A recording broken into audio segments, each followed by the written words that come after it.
we came through here just to visit with some friends that were here for the blues ball. And we just fell in love with this little town. And like I said, there was nobody in this building, and we were like trying to peek through the windows and like, wow, that would be neat to have a little shop, you know?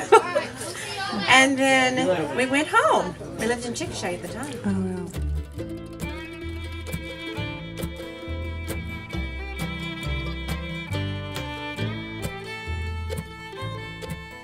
History in the beginning from a man who had lived in this community, and he actually wrote a book, and he came by it quite often in the first few years that I was here, and we just talked, and he would tell me things, and I sold his book in my store, and he autographed them and things like that. His name was David Lott, and so he had done all this history, so I learned a lot of it from him. But back, you know, years ago, when it was only Native Americans that lived here in Oklahoma, the Lake Latonka wasn't even a lake yet. It was just Medicine Creek, actually, that runs here behind my shop and through the middle of town.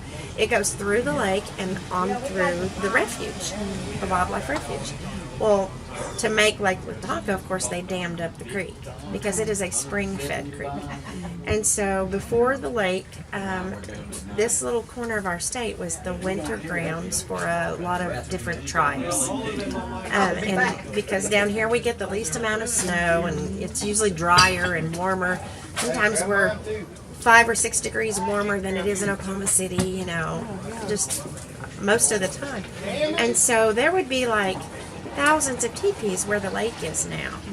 And all of these different tribes would live there in harmony. But what they came for was, in Medicine Creek, being the spring-fed creek, it was good, healthy, fresh water. So the Native Americans called it good medicine.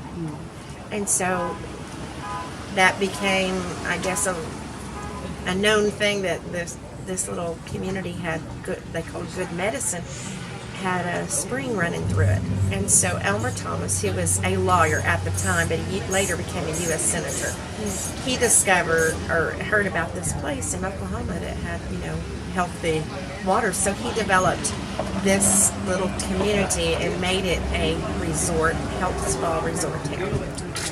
And people would bathe in the creek to get healthy. So we have the little swim area now that's called Bath Lake. There used to be a big bathhouse there, and there was a big slide. And if you have a chance, before you leave this area, there's a Sonic out there by the interstate, you know, where the Loves and everything is. They have a little indoor seating area. If you go inside there, you can see big pictures on all the walls, and it has a lot of historical photos and information about Medicine Park. That's really neat. There aren't that many inside places for Sonic. No, nice so it is unique, but I Cool. recommend going in there and just checking it out. But, you know, I like the idea that the Native Americans, they came here to experience, number one, a spirituality that many people believe is here in this mountain area, because the wildlife refuge, the Wichita Mountains, which holds the wildlife refuge, is an east and west facing mountain range, which is nowhere in North America is there. Everything else is north and south. So I feel like this is a special place right there. And millions of years ago, these mountains were as tall as the Rockies are now. So there's a lot of history there.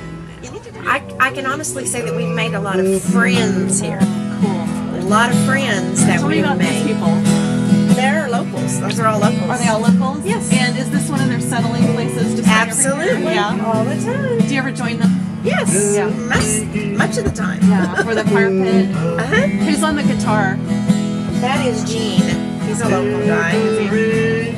He's singing Elvis. And then we have Mrs. Claus, you know, our town Santa, that's his wife.